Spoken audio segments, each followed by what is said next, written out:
everybody, look who I've got here, Amanda Harrison. Hello. She was the first Australian Elphaba. So when the cast opened here, it was Amanda. And God, I remember hearing you sing for the very first time. You? Yes, I do. It was incredible. Thank you. It was mind-blowing. She's got such a beautiful, rich voice. Not that I know the right words to describe because I can't sing or dance or act. Which is nice. That's a nice word. But it was beautiful. Thank you. So guess what, everyone? Amanda has come to Melbourne to do some cabaret shows called Up Close and Reasonably Personal. Reasonably nice. Tell us about them. Well, it's at Chapel of Chapel on June the 20th and 21st, so Friday and Saturday night. I'm going on the Friday night. Yes. I can't wait, everybody. It's going to be so good. And it's a show about me, and where I will share some reasonably personal things with the audience and sing some songs that have kind of meant a lot to me, you know, through my life. Yeah. Not so much musical theatre because... Oh, that's interesting. Yeah, I know. I'm not a Because it's expected you want to be a bit quirky. Yeah, I'm not, well, not really. I'm just not a huge musical theatre fan, like as in listening fan. Really? So, yeah, the music I listen to is mainly kind of, you know, pop rock. I'm a big fan of Smooth FM now that I'm getting I older. love Smooth FM. Who doesn't like... I love it. Yeah, so there'll be a couple of songs from the 80s and awesome. some new stuff. So yeah, it's kind of that kind of pop. How old are you? Do you tell your age? Is that a rude question? I'm turning 40 this year. Woo! I like the 40s. I reckon the 40s are my best years. You reckon? Yep. Awesome. Do you know what? In my 40s, I realised how much we can control our lives. Mm. I didn't know that until then. Yeah. How our thoughts and our words and our actions control what comes back to us. Yeah.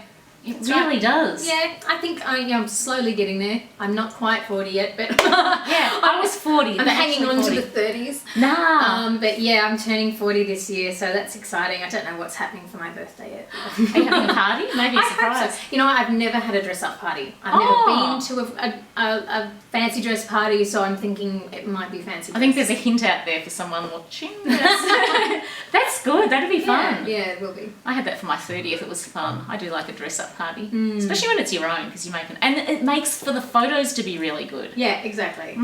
So you that could, thing it.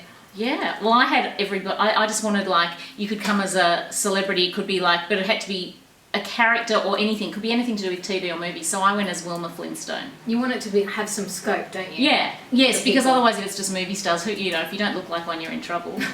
So I went as Wilma, and I had like this red funny wig, and Paul went as Fred. Who's your doppelganger? I haven't got one, I don't think. People always say I look like Hilary Swank. Oh, you do? You reckon? Yeah. I actually put a photo You of do. Hilary Swank as my profile picture on Facebook once, and people went, "You look great in that picture." I went, "Really?" That's wild. It's Hilary I can Swank. see that similarity. Yeah, it's the big gob. I met her. I met her, everyone, on the red carpet when I won this prize to the Oscars, and it was before I knew how to use the video bit on my camera. Right. And I was saying to her, "Oh, can I take a picture because I just won this prize?" And I was playing kind of the innocent Australian thing because I was really on that red carpet by default. And I don't know how I got there. And she said, "How did you win?" And I said, "Oh, I had to sing Do Re Mi on the radio, and I can't sing, everyone."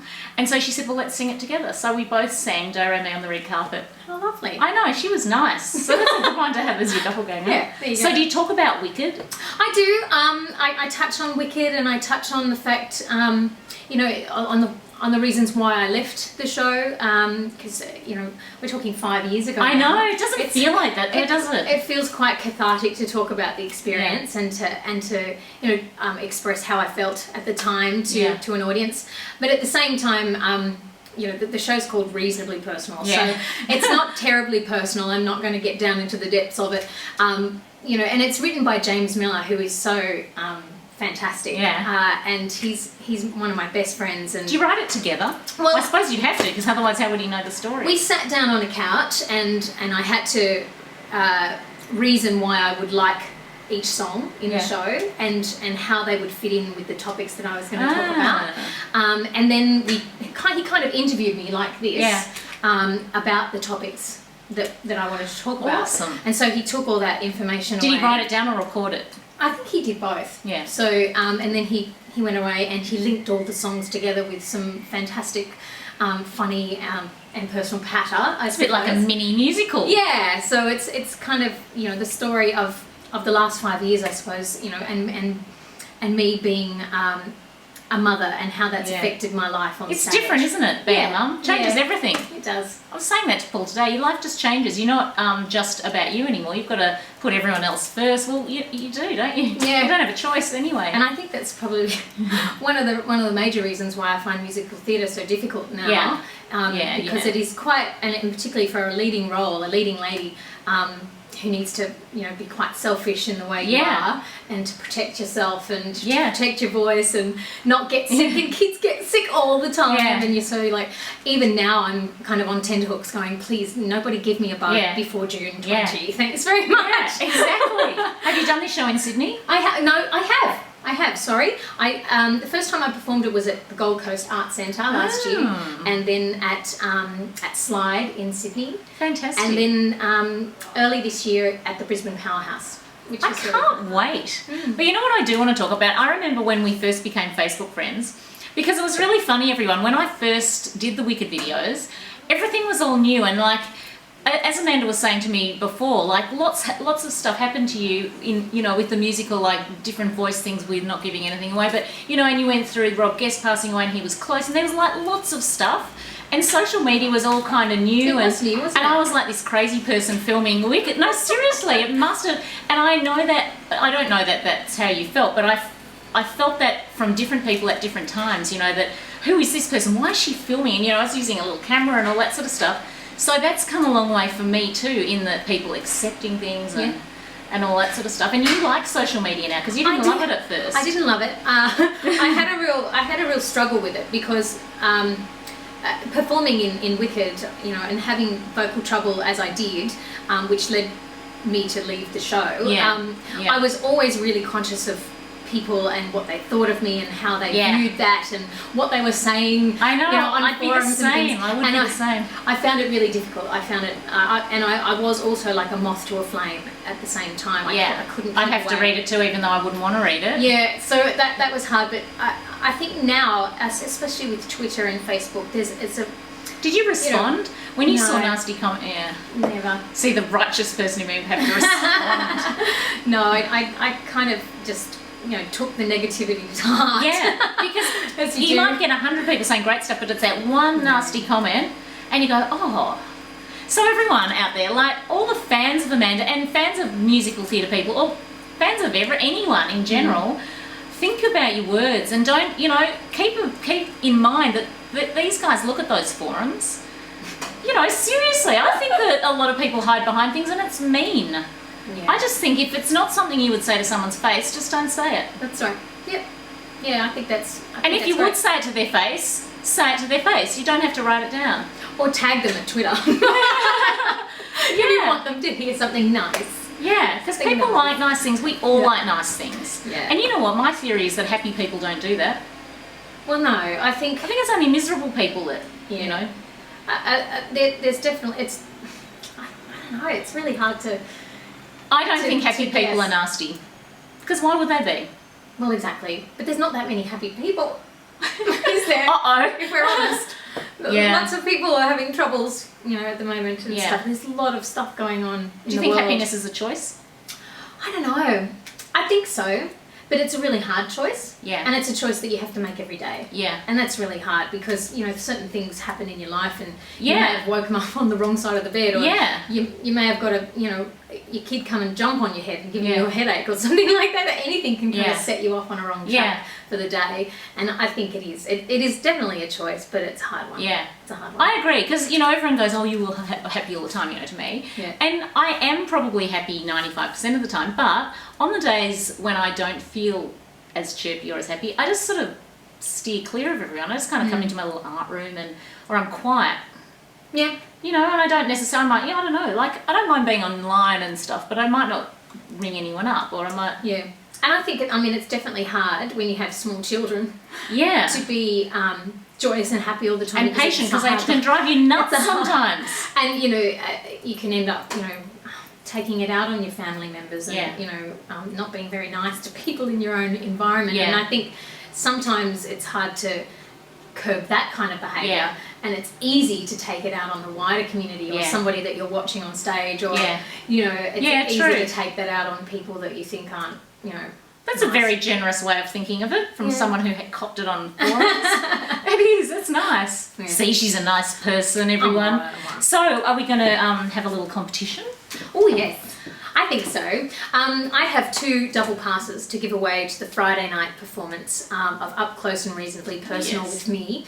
You have to be a big fan, so we're going to ask you a question. I think they should name 3 shows you've been in. That's a great idea. Yeah. I think so. So 3 shows, 3 musical theatre performances that I have started. Excluding Up Close and Personal, everybody out there who's smart. If you can list 3, and maybe the...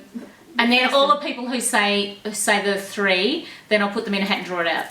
Wow, there you go. It'll be fair. Nice. So everyone who does the 3, so they'll have to have got to the end of the video to enter now. That's right. How fun is that? I hope you all come along anyway. It'll be fun. Yeah, it's really going to be good. It's fun. Just to hear her voice as an experience, it's like Barbara Streisand. I kind of feel like it's a night of me singing with some stand-up comedy in between. I like it though, because you've got a really quick wit. Oh. I like your posts on Twitter and Facebook and stuff. Well, it's a combination of me and James Miller, and you can't go wrong with that because he's equally as funny. If you follow him on Facebook, that's funny. And does he play the piano for you? Or? No, he's the writer. Yeah, so, but I knew that. Bev Kennedy, who is my accompanist and musical director, will be here in Melbourne to perform for me, and she plays an integral part in the show as well. And does she? Really quite fun. Quite fun. So, God, I wish I could do that. I do, everyone. I wish I could sing and act. Oh, I would rather the whole floor opened up and swallowed me. I would. I couldn't do it. It makes me feel embarrassed just thinking about me being on a stage. Well, it takes a lot to get there as well for me. I think the actual doing it is fabulous, but the getting there is really hard.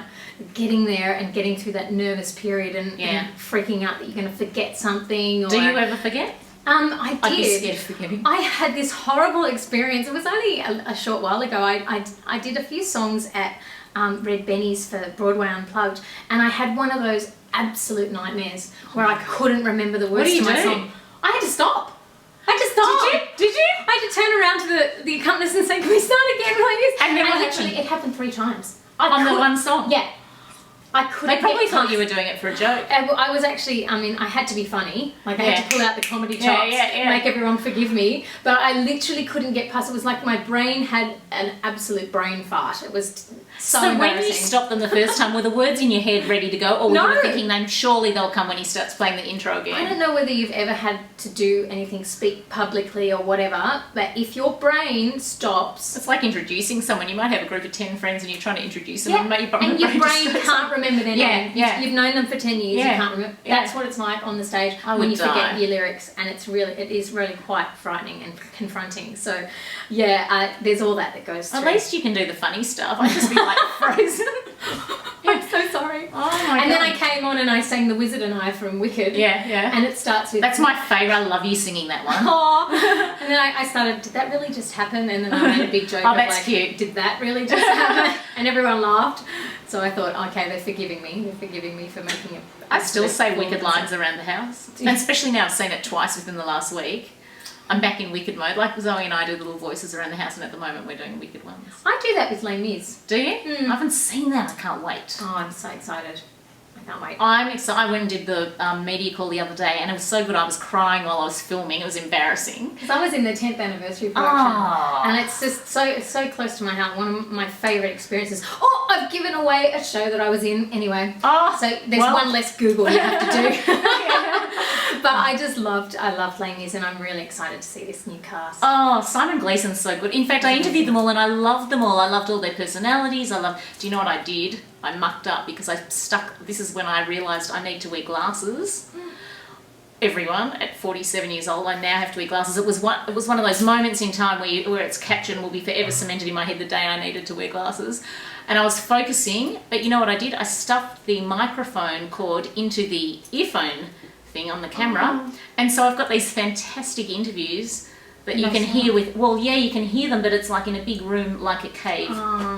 So people I'm going to put them up, everyone, but you'll have to be very tolerant. You'll have to be really keen to watch them. Let's just say that. So that's sad. You won't get another chance to redo it? Oh, I asked if I could, but they're so busy now. Yeah. And I'll definitely do more interviews with them because they were so great, but you can't redo another one. No. Anyway. that time where it's, really new and I everyone's know. still not, completely. It was so cool. You'll love it. I can't wait. Anyway, enter the competition, everybody, and come and see Amanda. And I'll be there on the Friday night, and then there's a Saturday night as well. Chapel off Chapel, June Yes. 20 and 21. I'll put all the details under here so you can find it. Awesome. Bye, everyone. Bye.